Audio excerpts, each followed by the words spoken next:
Hola querido, ¿cómo estás?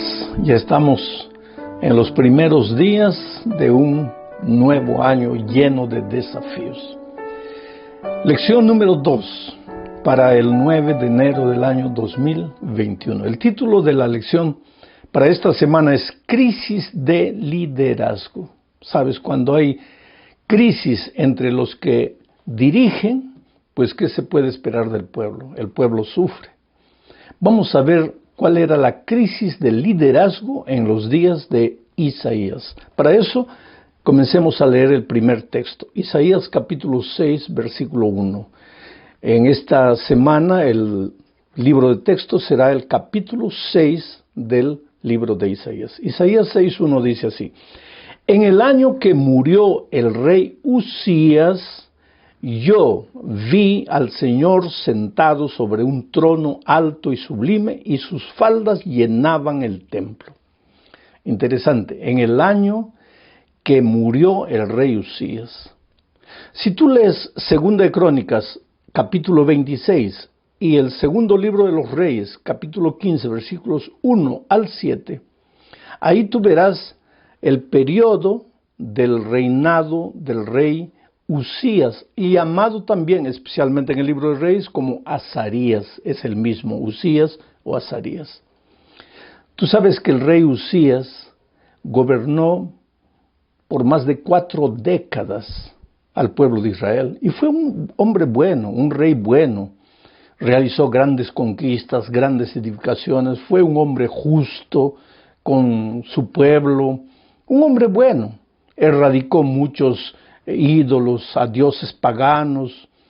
Se puede decir que fue un hombre bueno toda su vida. Infelizmente, oh querido, por eso tenemos que cuidarnos, porque infelizmente tú puedes haber vivido toda tu vida una linda experiencia con Dios, e infelizmente el corazón de Uzías se llenó de orgullo. Tanto orgullo que se creyó Dios, porque se atrevió a desafiar a Dios.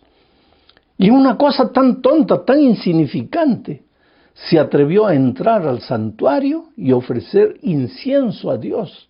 Y podría hasta justificar lo que estaba haciendo, porque estoy yendo a adorar a Dios, estoy yendo a ofrecer incienso a Dios. Pero es que Dios había determinado que los únicos que podían ofrecer incienso eran los sacerdotes, descendientes de Aarón. ¿Por qué él se atribuyó? Y cuando los sacerdotes le llamaron la atención, le dijeron: mi rey, tú no lo puedes hacer, él se puso bravo y ofreció el incienso. Y en el mismo momento en que su mano estaba prendiendo el incienso, la lepra apareció aquí en su frente. Lepra.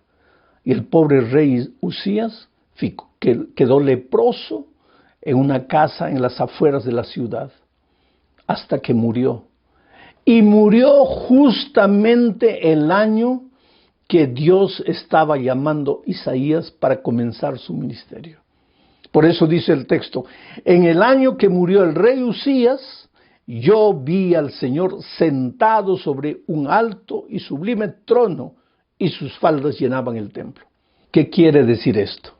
Es que cuando el rey Uzías murió, el pueblo quedó triste, avergonzado. Y no solo eso, sino que el paganismo comenzó a aparecer de nuevo, de un lado, de otro lado. Y no solo eso, sino que el enemigo venía del norte, armado hasta los dientes. El pueblo estaba desesperado, el pueblo estaba con miedo. Y lógico, si había crisis de liderazgo, pues había injusticia, había violencia. El más fuerte abusaba del más débil, el más rico abusaba del más pobre, los jueces se vendían. Una situación calamitosa.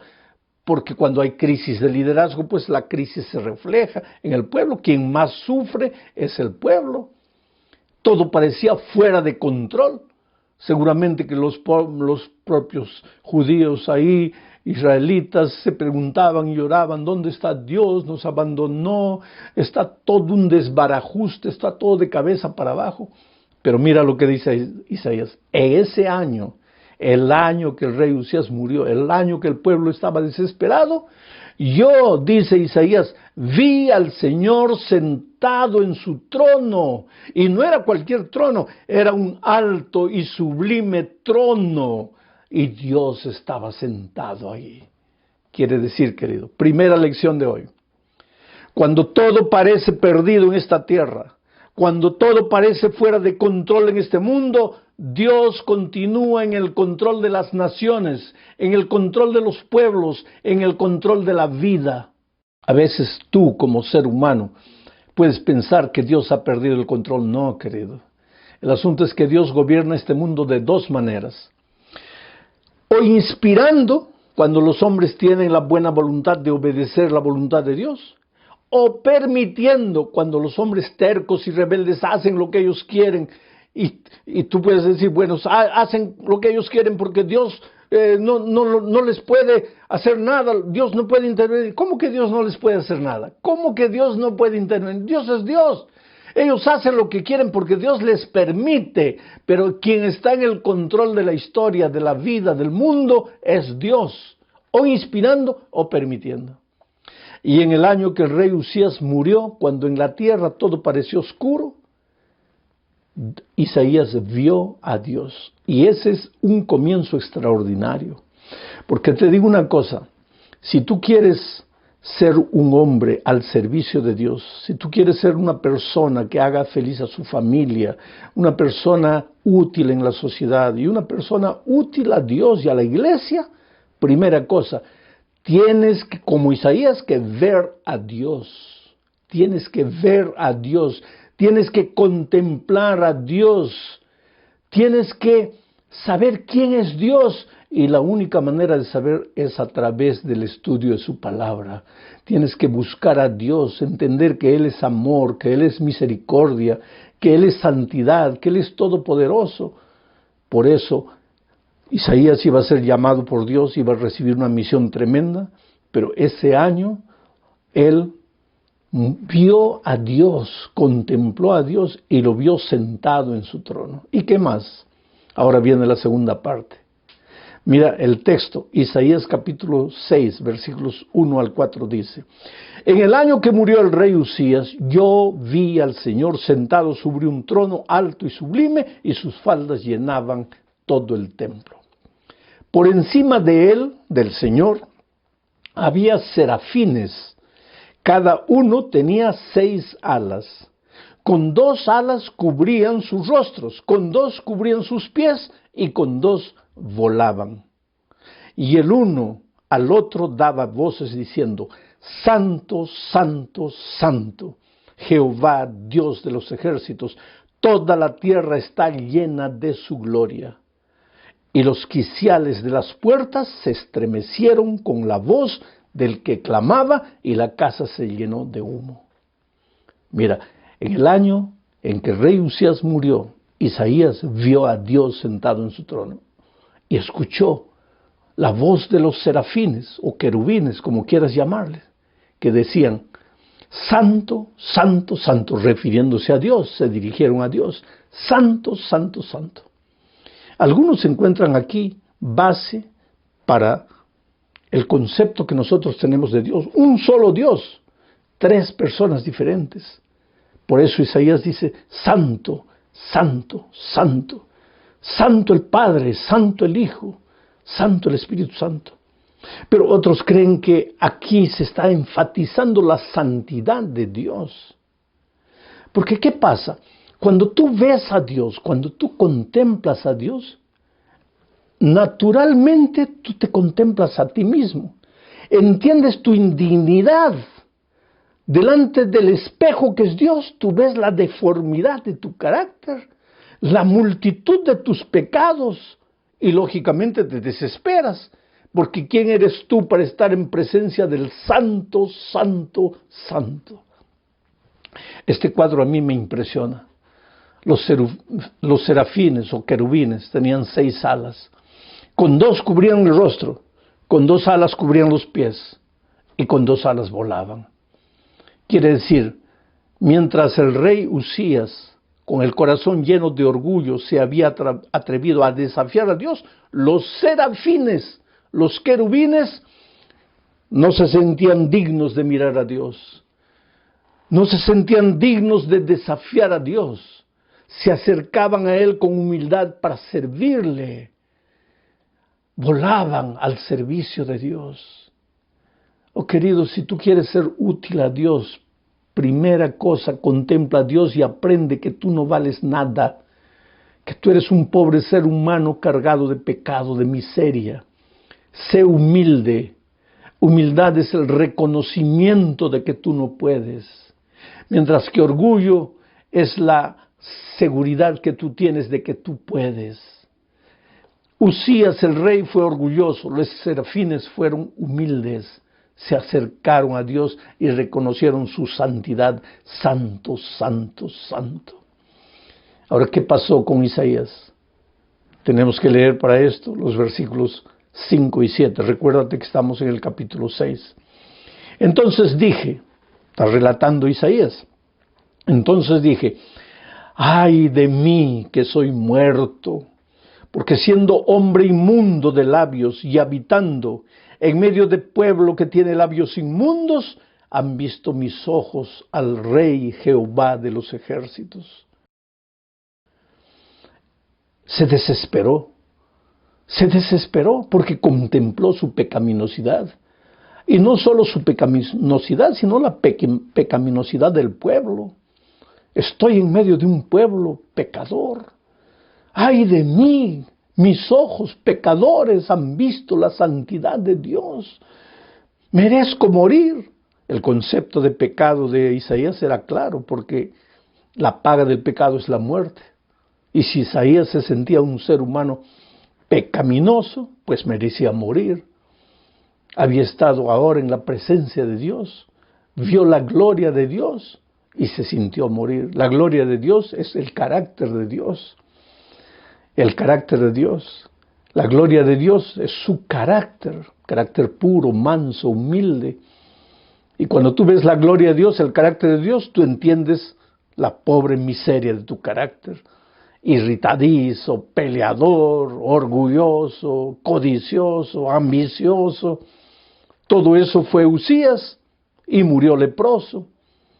Ahora Isaías ve a Dios y se da cuenta de la miseria y se desespera, lógicamente se desespera.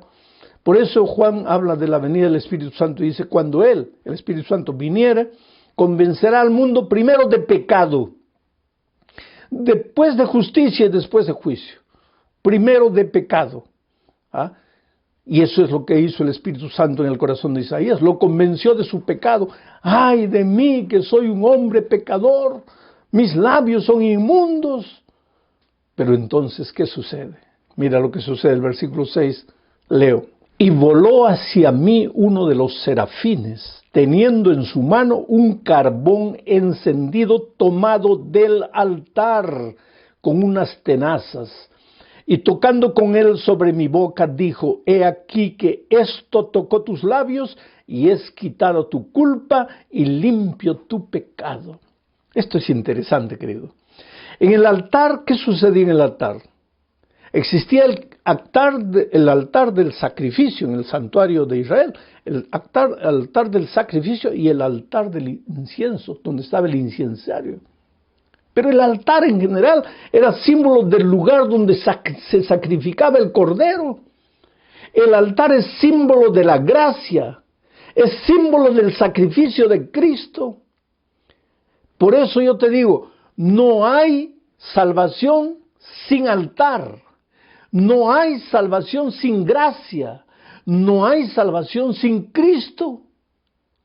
El querubín tomó una piedra encendida del altar, donde nosotros deberíamos haber sido quemados por nuestros pecados. Yo diría, tomó la piedra de la cruz, donde el Señor Jesucristo fue crucificado por nuestros pecados, y tocó los labios de Isaías, la parte más sensible del ser humano, los labios. Lo tocó con esa piedra encendida. Debe haber sido un momento doloroso, porque, querido, confrontarte con tu pecado es doloroso. Por eso muchos cierran los ojos al pecado, niegan el pecado, no aceptan el pecado, pero cuando tú aceptas tu pecado, Cuando te sientes muerto, desesperado y sientes que no vales nada, el ángel del Señor toma la piedra del altar, la piedra de la gracia, toca tus labios, te hace llorar, el lloro del arrepentimiento, el crujir de dientes del que se da cuenta que ha herido a Jesús, que ha ofendido a Dios. Pero ¿qué pasa? Ahí el ángel viene con la palabra de esperanza y le dice, no te desesperes. He aquí esta piedra de gracia, el sacrificio de Cristo, la justicia de Cristo ha tocado tus labios y tu culpa ha sido quitada y tu corazón, tu pecado ha sido limpiado. Por eso te digo, querido, tú no tienes por qué comenzar un nuevo año cargado de culpa, cargado de dolor, no importa la vida que hayas vivido, no importa los errores que hayas cometido. Antes de entrar al nuevo año, contempla a Dios en su gloria. Pide que el querubín tome la piedra encendida del altar y toque tus labios, y aunque tengas que sufrir, aunque tengas que llorar, escucharás la voz de Jesús diciéndote, hijo, yo morí en la cruz para salvarte. Tus pecados están limpios, has sido purificado. Entonces, solo entonces viene la comisión. El versículo 8 dice, después oí la voz del Señor que decía, ¿a quién enviaré? ¿Y quién irá por nosotros? Entonces respondí yo, heme aquí, envíame a mí. Ahora date cuenta, antes de que tú te ofrezcas a Dios diciendo, Señor, yo quiero predicar tu evangelio, yo quiero ser un instrumento en tus manos, hay algunos pasos que tienes que dar. Primero, tienes que contemplar a Dios. Tienes que contemplar a Dios en la plenitud de su santidad, su santidad, su santidad. Segundo, tienes que reconocer tu pecado. No pensar que eres alguien, que puedes algo. Reconocer tu pecado, tú no eres digno de tomar la misión divina en tus manos inmundas, en tus labios inmundos. Eres pecador. Pero tercero, tienes que recibir el toque de la piedra encendida de la gracia en tus labios, en tus manos, aunque te queme, aunque te haga sufrir, aunque te haga llorar.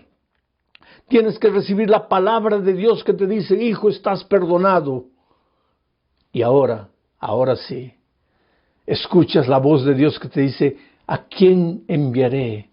¿Quién irá en mi nombre? ¿Quién proclamará mi evangelio? Ahora sí, una vez que has contemplado a Dios, que has contemplado tu pecaminosidad, que te has arrepentido y que has recibido la gracia de Dios, ahora sí, heme aquí, Señor, envíame a mí.